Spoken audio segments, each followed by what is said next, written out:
natin na yung Noor Cafe meal ticket, 65 dirhams. Yeah, yung meal is either burger, pasta with drinks.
So, kwento mo magkano entrance dito? 35 pag self-guided island tour. Tapos 65 pag meron kang kasamang meal sa Noor Cafe.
Oh, galing ah!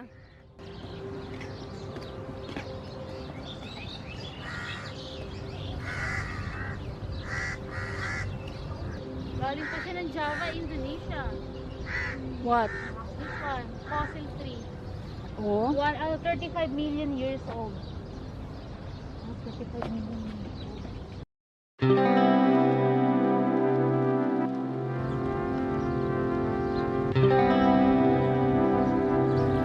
Wow, parang tawas na malaki.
Pag pupunta kayo dito, bilhin niyo yung your cafe ticket. Kasi for 65 dirhams, you will get to explore the island and get some snacks, food and drinks sa coffee shop. Unlike kung entrance ka lang, 35 dirhams. Tapos bibili ka ng bukod. Mas mahal. So, bibili ka ng bukod na pagkain. So, buy the Nur Cafe ticket for 65 dirhams. Entrance plus meal. It's a yes.